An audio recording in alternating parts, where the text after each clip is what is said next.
4 or 5 years ago, I was such a micromanager. Okay. I was respect. I was just like, I was like a hawk, just like everything they were doing. Got the eagle eye on you. Yeah. Turn that dial just a little bit. Just over the shoulder, like, are you sure you want the exposure that high? What's up, everybody? It's Josh with Arrows Digital again. And today I have an incredible episode of the Arrows podcast. We have Brianna Gamble, business coach, photographer, business owner at Pink Door here in Vacaville, California. I have loved her work for years now. We have a mutual friend that she does work for also, and I've always loved the stuff that she provides us at Arrows for Hazel's content. And so I'm always like, oh man, my job is way easier because Brianna sent us stuff. She has such a great team. She has such a great business. And so today we got to talk about creativity, how she manages creativity and commerce, management a little bit, and talking about the current icks of dating and men. Stick around and watch the rest of the pod.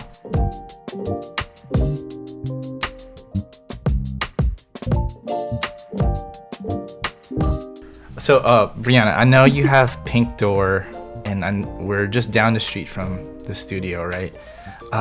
What first inspired you to get into photography as a business? There's a little bit of like, because I experienced it too, of being a creative and everyone just kind of thinking it's like a hobby. Oh, for sure. You know what I mean? Yeah. Or like something you do like next to your real job or whatever, or something you do on the weekends. But I don't know. For me, I know I was like very passionate about the work I was doing, and I was like, if I can find a way to make this like the thing, that'd be so sick. Yeah. What was those early days for you like in trying to figure that whole thing out? Okay, so I've always been creative my whole life, but I wasn't always into photography, actually. I feel like I was more creative in like artsier stuff like painting, drawing, even like clothing type of stuff when I was younger. And then I was in the Air Force, and I was stationed in Mountain Home, Idaho, which if you've never been there, don't go there. There's nothing to do. Shout out to Idaho. Yeah. And I was living in the dorms, and I was like, I'm so bored. Like, I need something to do. And so I picked up photography just as a hobby. I started to really fall in love with it. Yeah. And so that's kind of how it started for me. I was taking business classes at the time. I knew I wanted to start a business. I always have had this entrepreneurial spirit, you could say. And a couple years later is when I decided I'm going to get out of the Air Force and I'm going to pursue this thing. And I think everyone was just like, what? Like, did you pursue photography though with the business in mind, or was I did actually? Oh, okay. Yeah, which I think is kind of opposite from what a lot of creatives do. Yeah, like it's almost like business was my like number one thing, and photography was just the medium I used to make it happen.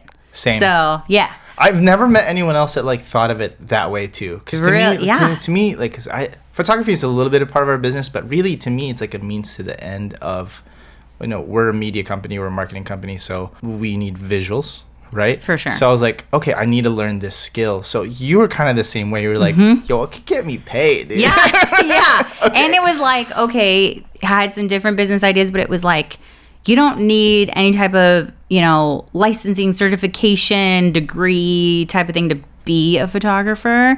And you could just have a camera and say you're a photographer. But you need like the eye. So that's what you need. But not everybody has it. Hell no, they don't.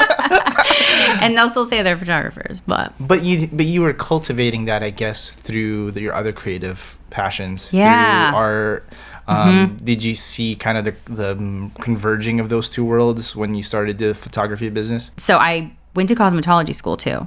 Okay, I feel like you go. I've lived 1,000 lives already. I did all these random things. Okay. And so I kind of was into like hair and makeup and stuff, and like I said, kind of into fashion and things. And so when I started doing photography, a big part of the issues for my clients were like, how do I do my hair and makeup? And like, what am I supposed to wear for? And I'm like, oh, I got it. I can do it. So I started doing like an add-on, like I'll do your hair and makeup for your shoot.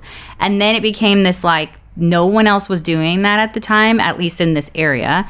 And so then I decided to make that my thing. Like, okay, all my sessions come with hair and makeup.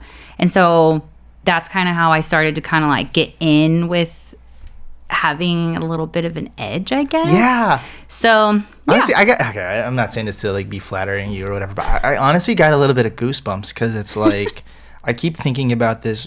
Are you familiar with Virgil Abloh? He's No. He was like he started out in streetwear, and he always talked about that to create great work. People think that it's like it's so tied to originality, but it's really like taking something that's existing and thriving and then putting your 10% spin on it, and it feels like that's what you did. Yeah, I try to, and I think everyone's doing senior photos, yeah, but you're like, or everyone's doing portraits, and you're like, nah, I got this. Yeah. And it was also the biggest thing with business is finding out what the problem is and then offering a solution for people. I mean, that's why people pay you. And so that was the thing too, like finding out what the issues were, what people's objections were to like why they couldn't book or why they were hesitant to do a photo shoot in the first place, and being like, I have a solution for that right away. Like, I got this. Yeah, that was sort of like, I don't know, in the beginning. And that's so smart. It was cool. Like, it was fun. And I really enjoyed it. I mean, it was exhausting to like be the hair and makeup artist and the photographer. But I'm so glad I did that, because then once I was able to hire a makeup artist, I already knew what your standard was. Yeah, and I had already messed around with like what kind of makeup looks good on camera, things like that, and so it was easier to train someone for sure. And I get a client in front of the camera, whether it's for video or photo, you know, all you're really trying to do as someone behind the camera is to make them as comfortable as possible, try to make them feel seen. Yeah. And try to make them feel like important too. And a lot of the issues, especially with like women clients, is like, is my hair good? The hair! And I'd never know what to say. Yes. Except, you know, be like a gentleman and be like, you look great. Yeah. But you actually have like a solution right at the beginning. Yeah. You said like, oh, you didn't need like a license or a degree to do this thing. But I feel like you created your own degree with all of the kind of like random skills that turned into Pink Door. Like, yes. Like, what do you think about that? What do you see? I totally agree. And I wanted to take all the things that I really love doing and kind of like bundle it all together. And that was what I wanted to make money doing. And so it was like, okay, yeah, I mean, I love doing hair and makeup. I love helping people with their outfits. Yeah. I really do like connecting with people. And I'm also I would say I'm a lot more of an introvert, and I also really value deep conversations with people one-on-one, as opposed to, I don't know, superficial conversations with multiple people. Or how's like, the weather? Yeah, I hate small talk so much. Get to medium talk ASAP. I just like, don't even ask me about my favorite color. Yeah, so that was also where portraiture was easier for me, because I could just work one-on-one with clients, and I really like connecting with one person and giving them a really good experience, as opposed to, let's say, doing like full group photos, or there's a ton of people, or even a wedding. I like to kind of direct things where you can direct a shoot, but you can't direct a wedding or an event. You're like right in the way of that. Yeah. You said something there that is really striking to me about the power of conversation in portrait work or photography work. Because like I said, like a lot of our job is, like hit the button and know, you know, what the aperture should be and all that shit. But I feel like the special people in our industry are the ones that like make connection the number one priority. Like what kind of breakthroughs have you made about that, about how to make somebody seen in their most authentic way through portraiture, through your own art? Yeah, I think one thing I try to do is figure out, it's like you have to figure out whether you directly ask the client or you indirectly figure it out through conversation, what's important to them. And so, like you mentioned, with a lot of female clients, it's like, well, I just want to make sure my hair looks good. And so a lot of our clients, a lot of my clients, like for example, have hair extensions. And one thing with hair extensions is it doesn't, like if your hair's shorter and the extensions are longer, you can kind of see where they break off. Where it's like not blending, and you can tell that people have extensions. And so I know when I go into a shoot with a client, especially one with extensions, I'm like, I got to make sure that it looks good. And then some clients, it's like, I want to look thinner, or those are the things that are important to them. And so that definitely becomes like an in with them, where you're kind of focusing on those things, or reassuring them on those things that you know are what they're the most worried about. So it's almost like, obviously that sounds like you're dealing with like the aesthetic, the surface level, but there's a vulnerability in even like letting somebody critique how you're looking, or right? Yeah. That, are you saying that that's sort of like your foot in the door for maybe a deeper conversation that allows them to open up more? Yeah, for sure. And I think too, in the beginning of shoots, I always try to make sure to just tell them up front, like, don't worry about anything. Like, I want this to be fun. Like, this should be a fun time. It shouldn't be a stressful thing that you're doing. And so don't worry about what your hair looks like. Don't worry how you look in the photo. Like, my job is to worry about how you look in the photos. Your job is just to have fun and be yourself. And so I try to tell them that, and then usually right when you say that, they're like, okay, like, thank God, you know? Yeah, like, Brianna's not going to let me look crazy on Yeah, here. and I'm always like, if I make you look ugly in these photos, you're not going to buy them. But also, like, I'm doing a shitty job if I let you look crazy. Right. Yeah. Like, why would I want that? I don't want you to look ugly. Yeah. So it's like, I want to be good at my job, too. You know? Yeah, for sure. Mm-hmm. And you had mentioned that the business part kind of came first for you, right? Yeah. But now, over a decade into the game, like, I'm running into some of these issues too, of like, how do you balance both? Because they're equally important. If the creative's bad, no one wants to buy your service. The business won't matter, but also if the business is bad, like, no, you won't be able to practice your creativity. Totally. What's your philosophy about trying to balance both commerce and your creativity? While I think it's true that your work has to be good enough, obviously, for people to want to spend money on it, there's so many creatives out there making money with some ugly shit. I'm not gonna lie. I mean, that's real as hell. So, and it's because I think it's so much more important to hone in on those business skills, because if you don't know how to run a business, it doesn't matter how good your work is, because if you don't know how to market, no one's going to see it. If you don't know how to do sales, you're not going to make any money. All these things and as your business grows, you run into all of these, I just call them growing pains. There's these different levels you hit where you're like, if you don't know how to navigate that and get to that next level, you could get stuck. So I think the business part is 90% to me. 10% creative. Yeah, you can't just be putting out bullshit and asking people to spend money. But I don't think it's as important, because another thing too that we forget is clients don't really know. They'll yes, of course, they could tell the difference between a really ugly photo and a really good photo or video, but they don't have the eye for quality or white balance or these things that we do. And so when we're sitting there nitpicking stuff or being like, I wish I could do better at this and that, your clients probably don't even notice that. And honestly, I think the client is searching for a feeling, more so than they're searching for oh, this has too much grain on it. Right. Yeah. They're searching for how they felt in that moment. Does it bring back a great memory, to be in your studio, to be with you? Sure. And we have a shared client, Hazel, in the Arlo team. Yeah. And she always speaks so highly of you, and so she wouldn't keep going back if the memories from those photos felt like shit. You know what I mean? She obviously loves working with you, and so I feel that's what I think about. The client's just searching for a feeling. Some of my favorite music, I'm into punk and hardcore and stuff. They sound like they were recorded on a potato. Yeah. But the song has such feeling in it. It's old hip hop sounds like they were recorded on. It's you could record a better thing on your voice memo now, right, quality wise. Right. But as a true artist, you're searching for the feeling, I think. Does that sound? Is that off? Oh, totally. Yeah, and it's actually right now. So I have one associate photographer working for me, and then I'm in the process of hiring 2 others.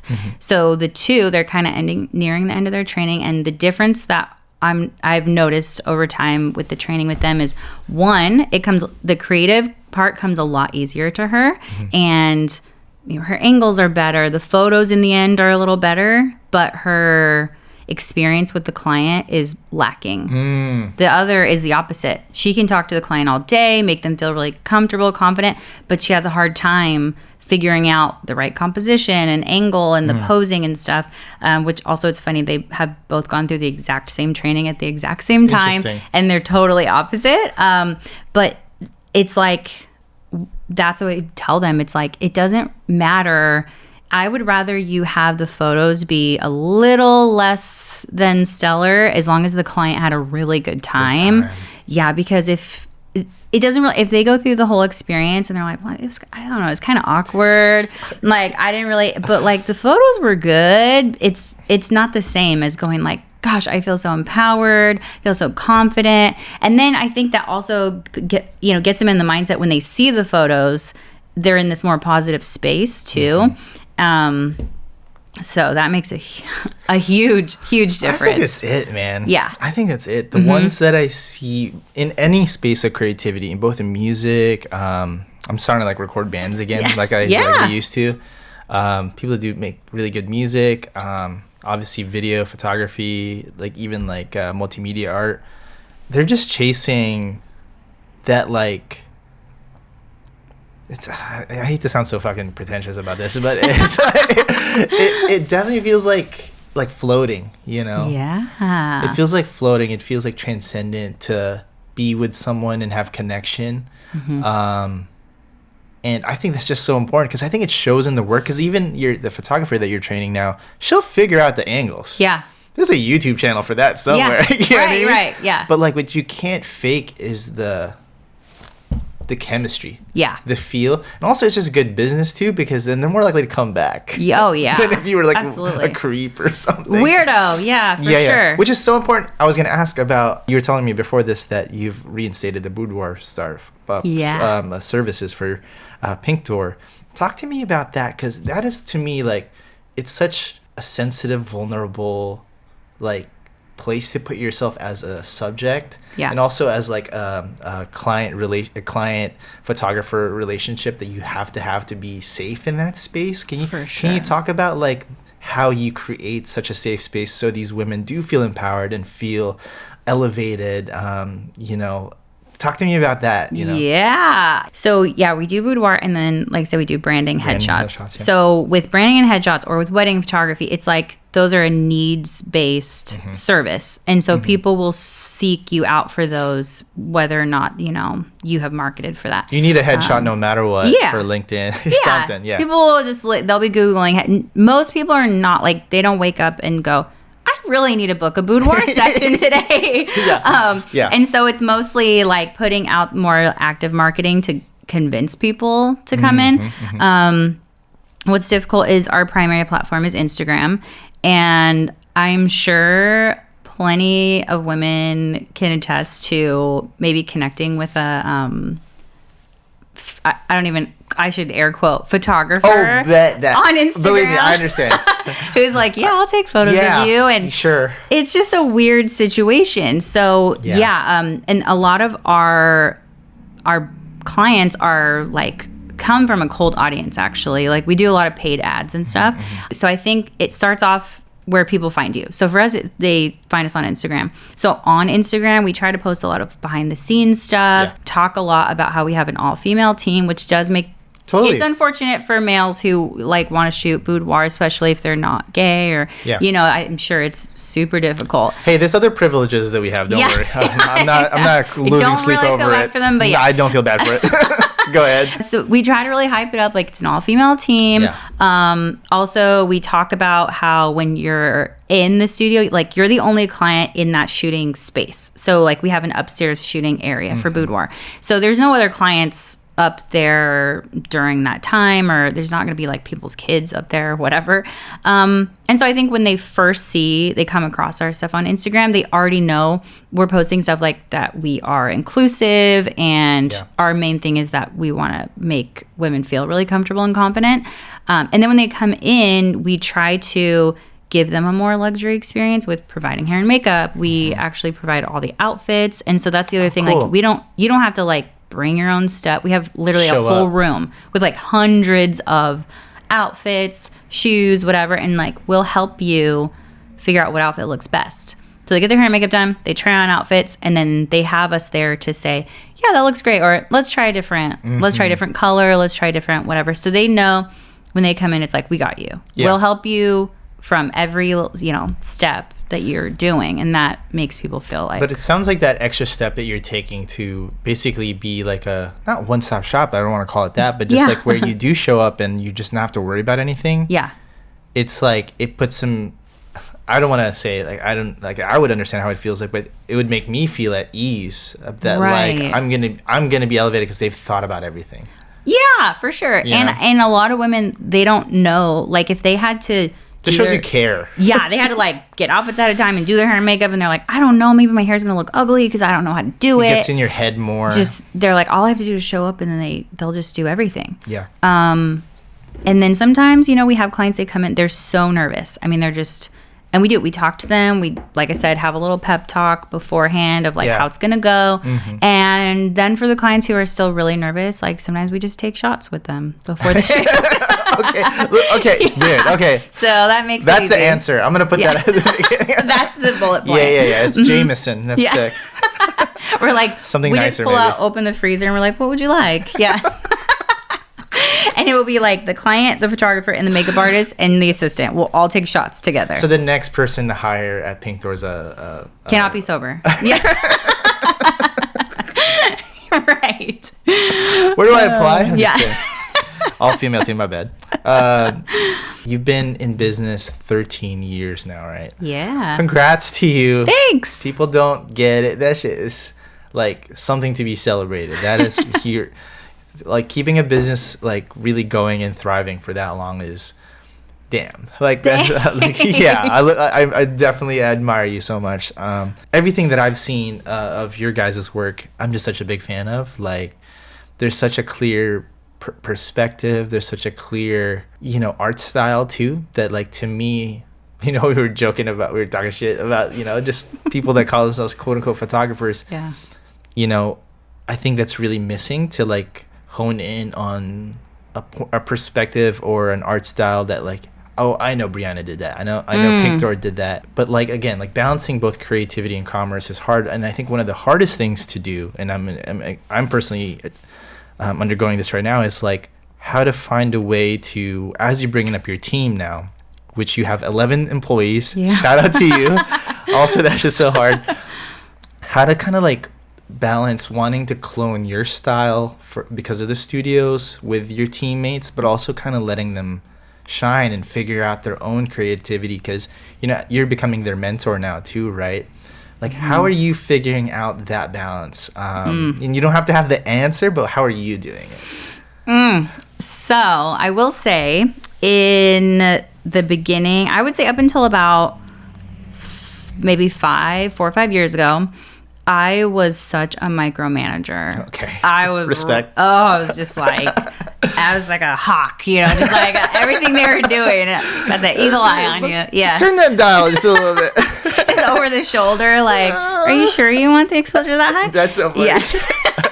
You're asking like questions. Yeah, like trying to make it seem like it's their choice. Yeah, and so I felt like, of course, like no one wants to be that way, but I don't know. That's just like, I mean, when you have a business, there's such this ownership that you have, and it's like a little baby, and you're like, it is a baby. You can't hurt my baby, and so when you let people in, it's really hard, and you're always thinking like, man, I could just do this so much easier, like better and faster than them. Like, why am I even training somebody to do this?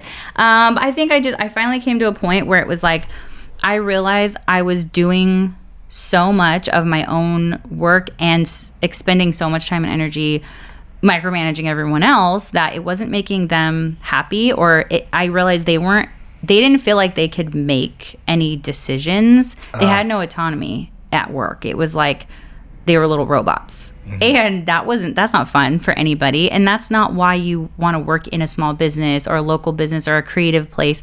Like, you could just go work somewhere corporate or join the military if that's what you want to do. Yeah. So I was like, that's not the kind of culture that I want to have here. And I also don't have the time or energy to be that leader. So I had to start like kind of slowly letting out the rope. And then I started to ask a lot of questions in the form of real questions, little survey. Yeah, not the fake ones. Yeah, real questions. I give them like a little happiness survey. This is what I would call them. Okay. And I'd have them fill it out. And I would ask a lot of questions in terms of, because the thing is, when you're managing employees, as you know, everyone has different personalities. Mm-hmm. Everyone takes feedback differently. Mm-hmm. And it's the same as if you had, like, think about if you have kids. You could have 3 kids and they're all your kids and you parent them all the same, but they all are totally different. And so that's how it is with employees, where you're like, I can't talk to this employee the same way I talk to this employee, or have similar expectations or leadership style. And so I had to ask them, what works best for you? What's important to you? Because I think one mistake that a lot of employers make, and that maybe I was making too, is thinking that it's employees, I guess their priority is the money that they're making, when that it actually was nobody's number one thing. When it was like, yeah. And again, those are the people who which money, we don't get. We're like, yo, what do you mean? Ask for a raise. Yeah. Yeah. But yeah, it was like they want to feel like they have some say. And I think that's the reason too why people stay in businesses, or they stay with companies, because they feel like their opinion actually matters. Invested. Yeah, they are. They're invested. And it has only grown since then, like seeing the loyalty from my team and how invested they are in like what's happening. And, you know, when stuff goes wrong at work, even if it's something that doesn't directly affect them, they're pissed. They're like, no, like that can't happen. Or, you know, and it's just, I don't know. I don't even know if this is answering your question, but yeah, totally this is like, once you get to the point of having employees, second to, you know, improving your business skills is, or maybe not second to this, maybe it's the primary goal, is you have to learn how to be a good leader. Because, you know, people go, well, aren't you worried? Aren't you worried that they're just going to take off and then they know all of your marketing and they know how you should? And I'm like, I'm not worried at all. None of these bitches would do that to me. You know? They wouldn't. They would never. But also on the flip side, because people have said that to me before. It's like, well, you know, you're really letting them in, like, to kind of your sauce. And I'm like, well, what's the opposite of that? That I don't invest in them and they stay for 5 to 10 years, and they're the same person at year 1 as they are at year 10. Mm-hmm. Who's actually wasting money at that point? Right. My ass. Right. You know? Yeah. So it's like, then the business fucking stagnates too. Yeah. So, you know, might as well invest in them. Mm-hmm. And honestly, like, if they do bounce out, because we've had a couple of people, like some of my favorite team members, like go on and do their own thing. Yo, I wasn't, like, honestly, I was bummed because I was like, I don't get to talk to this person every day anymore. Yeah. But it was like, I'm so proud of you. Like, like, if you should, like, that's the energy. Because honestly, I've been in a situation before when I want to do my own thing, and my boss was like, what the heck are you, blah, blah, blah, like, giving me shit about it. I'm like, yo, you built me though. Yeah. Shouldn't you be proud? Mm-hmm. So to me, it's always like just treating people how you'd want to be treated. And it sounds like that's kind of like the philosophy at Pink Door now. It's just like, hey, you came to your own realization that micromanaging wasn't working. Because I've been there too, where I'm like, yeah, can you move exposure up like 0.2? They're like, Josh, it looks the same. Yeah. But it's like, nah, trying to let go of some of that kind of control. I'm curious, was there a moment specifically where you were like, okay, this is getting nuts in terms of like the micromanaging, but also anything you like read or learned that, you know, for me, like Mel Robbins, you know, type of shit sometimes, like even Simon Sinek about like leadership styles. Like, was there anything where you were like, okay, this is getting nuts, and then there was a specific tactic that you read or learned about that you leaned on for that transition? I feel like there wasn't like one specific moment necessarily where like I had no idea, and then all of a sudden it was like, oh my God, what am I doing? I think over time I started to realize it, and it's just in these little moments. Yeah. Or, you know, you say something and as it's coming out of your mouth, you're like, just stop talking. Like, what are you doing? You know? What are you doing? Oh my God. Or I would start to realize, or I would, like, you ask yourself when you see a team member who's like not as invested and you're just like, why don't you care enough? You know? And it's like, why would they care? Like, this isn't their business and you're not even letting them have any, like you're... Preach. Right. You're not like Preach. Giving them any creative, like, I don't know, opportunities. You're not.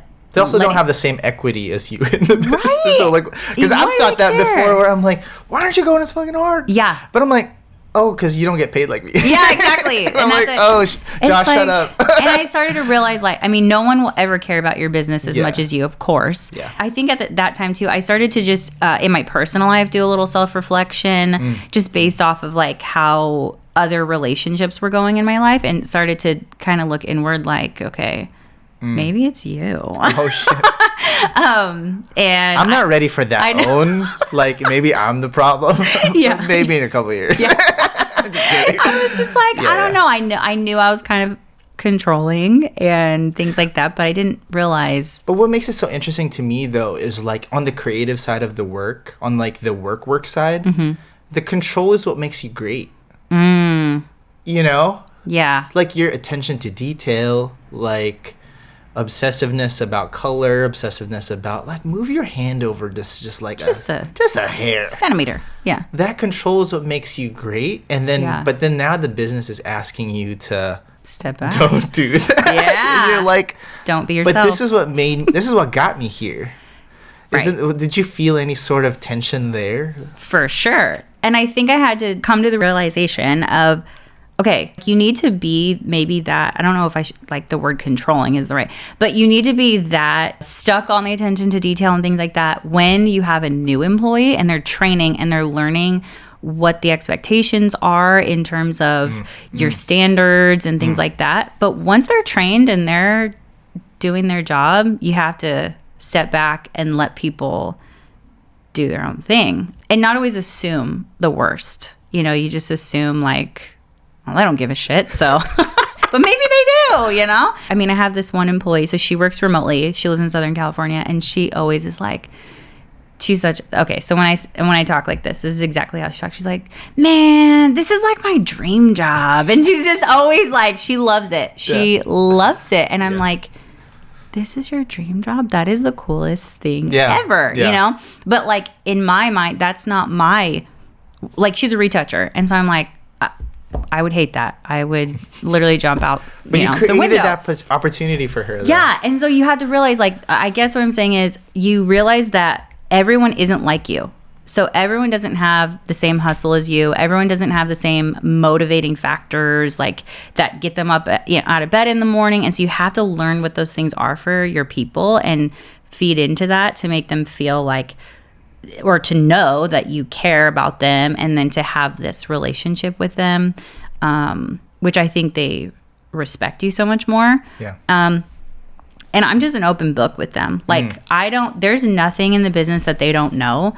I mean, we go over, like, we have these weekly meetings and we have these monthly, like, operations meetings. And I'm like, here's how much money we made this month. Here's how much money we were supposed to make this month. And, like, they know everything. And I think that also builds some respect. It's so easy for someone to look at, like, the CEO of a business or, like, the owner and go, well, how come I'm only making $15 an hour and this bitch is just raking it in? But, like, they know the expenses. They can see everything and they understand why things are the way they are. And I think that helps too, is explaining the why behind, like, not just saying, I need you to do it this way, but I need you to do it this way because of this reason. And then they're like, oh, okay, like, that makes sense. I get it now. And they're not just being told what to do. Yeah. So that helps a lot. Well, it goes back to what you were saying before about, like, making them feel a part of it. Like, have the transparency is sort of like a symptom of that culture, right? Of, like, how invested could you be if you don't feel like you can see behind the curtain, you know? Like, you could just work at the warehouse if you wanted to do that. Yeah, go work at Target. Yeah. It's fine, but that's not what we're doing out here, right? Yeah. That's cool. I love that so much.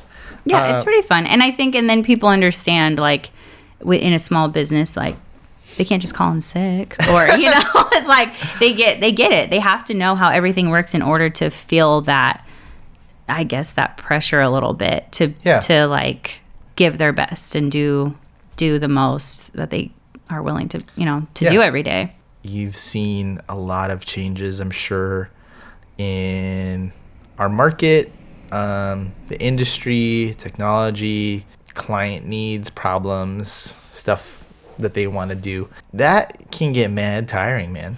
Yeah. I know I get tired Exhausting. sometimes, but we were talking about it before the pod, about the real need for resilience in the role that you're in.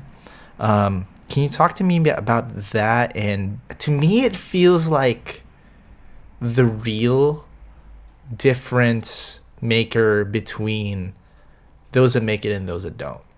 100%. I think when you're a business owner, you tend to have a lot of friends that are business owners too, and because you just network and connect with people, and that's something you have in common. And over the years, I have seen a lot of friends or acquaintances where they get stuck in these little hiccups in their business, or like you said, changes in the market, and they don't really know how to navigate that, and that's when they give up. It's so easy to blame on an external source. Like, for example, algorithm changes. It's like, how many times have you heard, like, well, we're not booking it because no one's seeing our shit because of the algorithm. It's like, no, you're posting boring shit. That's why no one's seeing it. So it's the same thing with just, like, you know, no one's booking. Like, the market sucks right now. It's like, well, then change what you're doing, change your offerings. You have to figure it out. I mean, you just have to figure it out. And so the resilience aspect is so huge to me. I think I have, over the past 13 years, I've had to change things so many times due to these external things that happen, or even these internal things where you have, like, you're in a growing pain, like I mentioned earlier, of your business, where maybe you're making too much money, you have too many clients for the team you have, but you also can't yet afford to hire another person to manage it, and you're in this, like, weird in-between space. Even stuff like that, you just get stuck and you're like, and you got to figure it out somehow. I mean, everything is figure outable, and I think that's why it's super important for business owners to carve out time every single week to work on those high-level things and not just be stuck in this routine every day. You're, like, working with clients and you're responding to emails, and it's like, that stuff's never going to end. So you have to set aside the time every week to work on these issues and these higher level problems. Otherwise, you're just going to you're like in a washing machine. You just get it, like, in this cycle and you can't get out. And then you're wondering, like, why isn't my business succeeding or growing or scaling? And you're not setting aside the time to do that. So do you block out time specifically? Like, you're like, every Friday from 8 to 12, I'm doing that? Yeah. So right now my schedule is a little bit different. I actually have been shooting a lot more this year than I was previously. But I'm learning my lesson that this was why I had my schedule the way it was before. So now next month I'm going back to my regular schedule. But yeah, I try to, like, I typically max out at 2 shoots a week. That's it. I can do 2 shoots a week. That's it. Otherwise, like, Monday through Thursday, I'm mostly doing business stuff, business owner things. Not really working in the business that much anymore. And that's by choice. I mean, I think, of like course, you said, that's your favorite part. I would prefer that. Yeah. I think if you're someone who is more creative, obviously for some people it makes more sense to work more in the business and just maybe carve out, like, 1 day a week to work on stuff like that. Yeah. Or that's what you get help with, right? Like, those are the people that you hire. The more time that you can spend working on your business, the faster you'll see growth.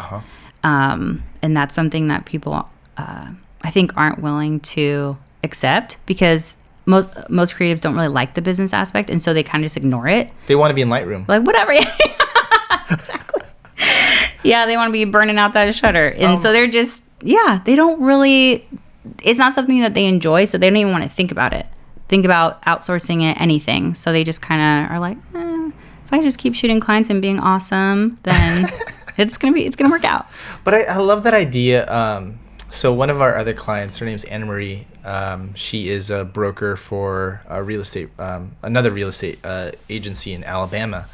And she used to say to block out purple time for herself. So purple time for her was kind of the inverse, where it was like she was so on the business that her purple time was like her like personal life. Like, but she would like time block her life. And so I've been starting to do that, and it's obviously working because it's probably for the best. But to you, it's almost like there are different blocks for the different parts of the business, and you try to be as like diligent to that or disciplined. Is that kind of what I'm hearing? Yeah. And I like that she has like purple. So I call it my worker bee time or my queen bee time. I fucking love that, dude. Okay, so I love that. My worker bee time, that's when I'm doing shoots. Or I might even be doing emails or whatever. My queen bee time, that is my like CEO tasks. So yeah, I time block. I have the What's in the CEO tasks? The CEO task. I mean, God.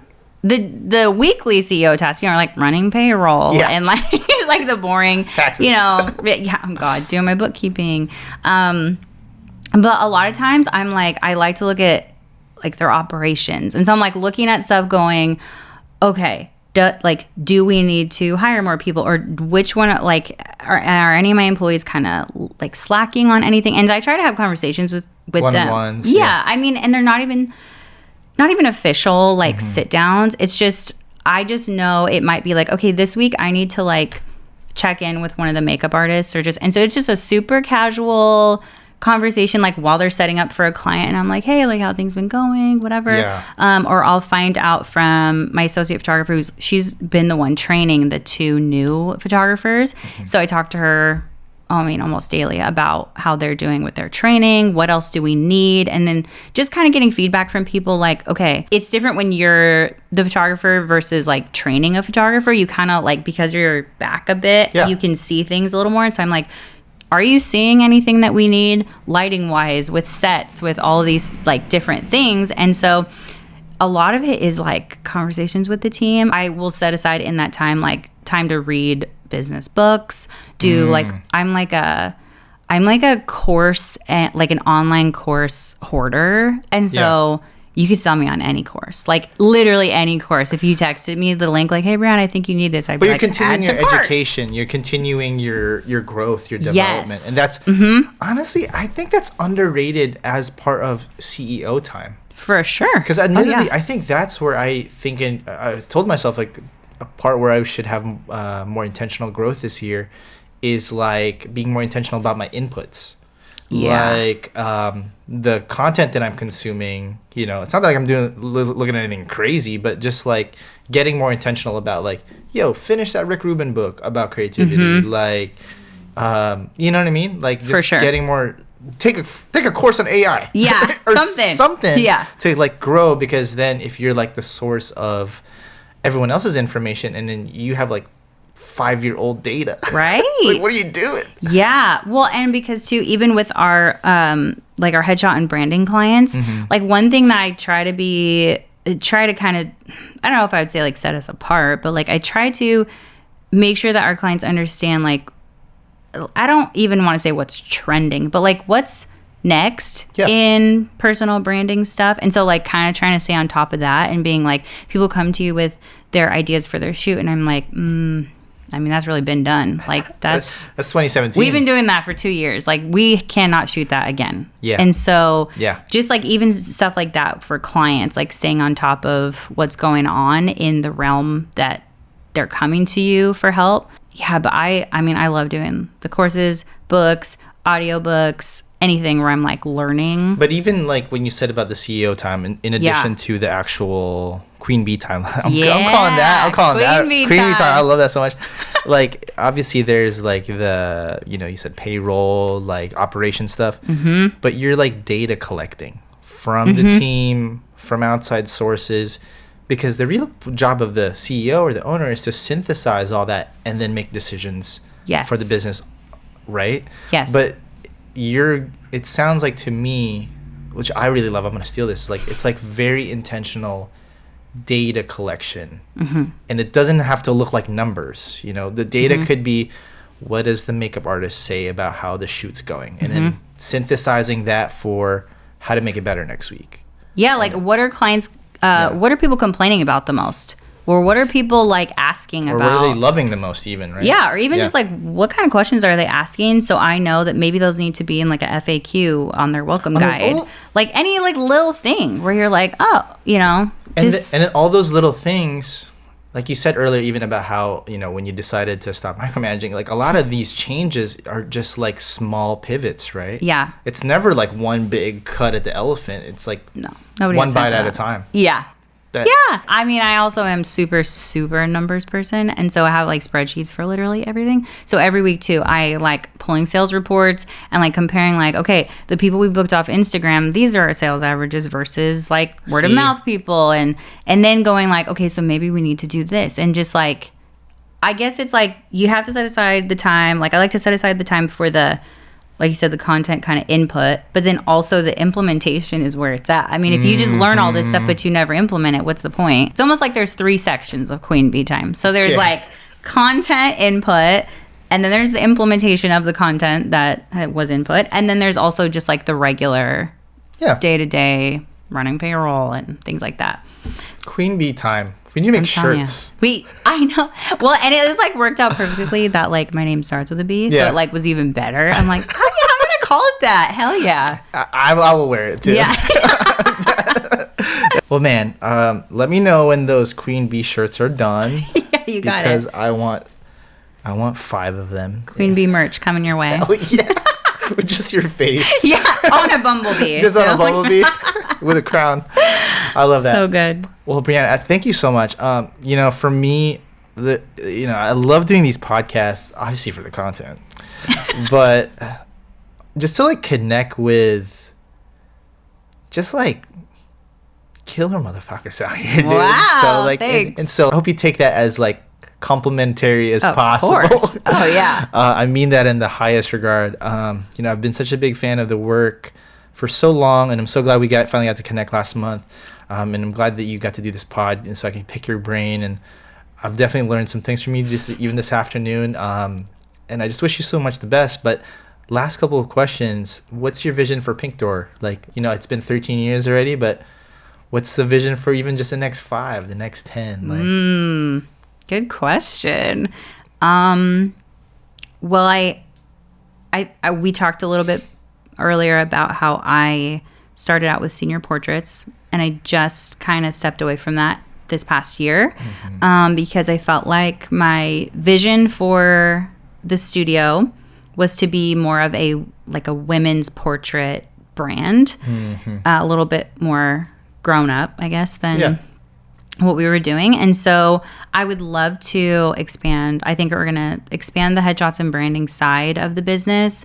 I think we'll continue doing boudoir and maternity, any type of portraiture for women. Like that's what we'll continue doing.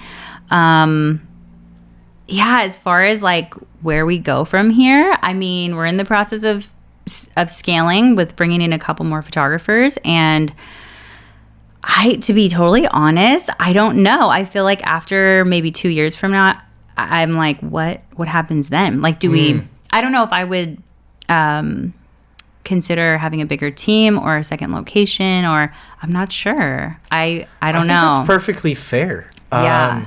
I mean, I'll be the first to say, like, the world is weird right now. Yeah. And so to be making 5 to 10 year plans might be kind of a nuts thing to do anyway. Yeah, I try to stick to like 2 to 3 years max. Okay. So I think for me, like, in 3 years, I will be turning 40. And so in my mind, I was like, by the time I'm 40, I'm going to be fully removed from my worker bee hours in the business, which is kind of sad to think about. It's still major, though. You're so close. I mean, like I said, I love the business aspect. I've been doing business coaching for other photographers and business owners the last few years. And so I think I'm going to be stepping more into that role. I just haven't had as much time to focus on that. Okay, well then there's it right there. So that's like, what I'll be doing. Being more in support of people trying to get in the industry. Oh, for sure. That's awesome. Okay, so doing more coaching for other creatives out here. For sure. I love that. And then 2 fun questions before we bounce out. They've all been fun, by the way. But like, it's funny stuff. Like a funny question. Okay. If you were to wake up tomorrow and you were able to get one, like a superpower, new ability, just like magically, you were 10 out of 10 at it, what would it be? Okay, so this is kind of a silly answer to a silly question. Even better. I would love to just wake up, snap my fingers, and my hair and makeup's done. I hate getting ready. That's what I'm going to waste my superpower on hair and makeup. I'm going to do it. Okay. Because I just want to be put together all the time, but I don't have time. Who has time? And I'm like, would I have to like have one of my makeup artists come? I literally almost asked one of my makeup artists, like, could I just have you come to my house every morning and like get me ready? Is part of your job description? Yeah, it's part of your job. Like I just show up to work in my pajamas and you guys do the rest. That's awesome. Yeah, so that's what I would do. Would it be the same look every day, or could you switch it up? Yeah, see, like I only know how to do one look. Okay. So if I could, that would be the thing. Switch it up a bit. Yeah, just do something different. That's so fun. That's awesome. That's the first time I've ever gotten that answer. So that's sick. Because listen, that's a whole hour I could be making money. Sure. I'm like. But also, you live in the brand. Right. Yeah. You got to be on brand. I love that. And then we're a media company, so we're always like consuming media and using it for work and stuff. Like, give me like your top 3 pieces of media that you're loving right now. So whether that's like TV show, podcast, even like someone's favorite TikTok profile. Like something like that, favorite movies, anything that you'd like, the 3 you'd recommend people to hop on right now. Ooh. Okay. I mean, this is a business. I don't know if they don't have to be business related, right? No. Just fun. Yeah. Okay, well. This is barely a business. I'm just kidding. My number 1 actually is a business related one, so maybe that's boring. No, that's cool. Have you heard of Alex Hormozi? Oh, yeah. Okay, so I'm like on a huge like Hormozi kick. Buff guy. Super buff guy. But like business genius. Millionaire. Sick. Yeah, I love that guy. His content, like his Instagram or even his podcasts. He has a great YouTube. Yeah. So good. Any of his content is like so.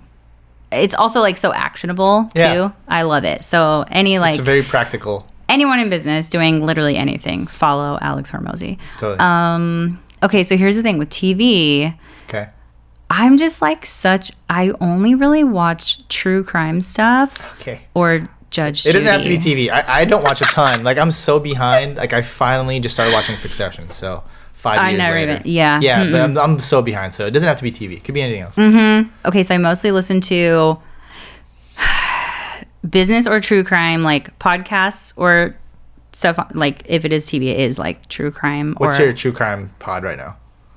Going West. Okay. Going West is like the best true crime podcast. I freaking love it. What's it about? It's a married couple who host it together, and they tell these like true crime stories, which sometimes they're solved like at the time when they tell it, and sometimes they're unsolved, and so they tell it to try and like get it out there and like see if people can solve it. But they're just really good storytellers. I love that. Yeah. The wife, she's an author, and so she kind of writes the script, and it's good. It's like a fun, and it's such a weird, like creepy thing. I just put it on when I'm like cleaning my house. You would do that while vacuuming. Oh yeah, all the time, all the time. Or I'm like too creeped out by that stuff. So I can't. No, I know my poor son. He's always just like, "You're listening to more people getting murdered." I'm like, "Yeah, duh." So entertaining. Okay, and then last one. What would be your last rec? Honestly, God, I don't even know if I have a third. I'm so boring. Because I like stick to the same shit. No, it's okay. Like this is what I mean. Like it doesn't have to be like anything serious. One of my favorite TikTok profiles right now. She like is learning how to dance. So I grew up here in Sac in the Bay Area. So like so seeing this girl like learn how to sneeze and like learn how to like Dougie. So she gets better at learning how to. She cannot dance. Is she white? Yeah. Oh, perfect. Okay. She's very white. Love that. Can't dance to save her life, but she's like learning how to Dougie one day at a time. And it's like, oh, this is my late night TV show. Like this is like my morning TV show now. Oh yeah. And then she's like learning how to cat daddy. So just like her learning all these dances. So good. And she's like getting good. Okay. So shout out to whoever that girl is. That's hilarious. Yeah. Okay, so I would say I don't really TikTok. Okay. But I'll Instagram. What's your Reels favorite right now? My favorite, there's this account, and I might butcher the username, but I think it's called The Guy with the Ick Lists. Okay. And so, Yeah. and all his content is just like showing guys doing something, and then they play that little clip like a Rihanna song, and it's like, you look so dumb right now. And then they're like typing their like ick list. It's like number 488, having fun. And it's like, yeah, guys can't wash the dishes now. Oh my, you can't do anything. You look stupid. Yeah. And it's just so funny because I have been like in this weird dating world for like 2 years. Okay. And literally everything gives me the ick. I'm like, so funny. Ugh. Yeah, or you could be totally into a guy and he does one thing, you're like, never mind. Like, Don't call me. Why are you walking down the street? Why? That's gross. Why are you breathing? Yeah. It's so annoying. So those ones get me every time. That's funny. Yeah. Okay. Well, Brianna, thank you so much for the time. Thank you. Like I said, I'm such a fan of the work. I got to meet your team, such amazing ladies, and I know our joint friend, our mutual friend Hazel, like loves your work, and so it's been so good to get to know you today. Yeah, hopefully we get to collab at something soon, and we'll keep maybe do another pod. I would love it. Thank you so much for having me. Thanks this so was much. absolutely so much fun. I have loved every second of it, and all your questions. So fun. Thanks. So fun. Thank you so much. So good. Okay.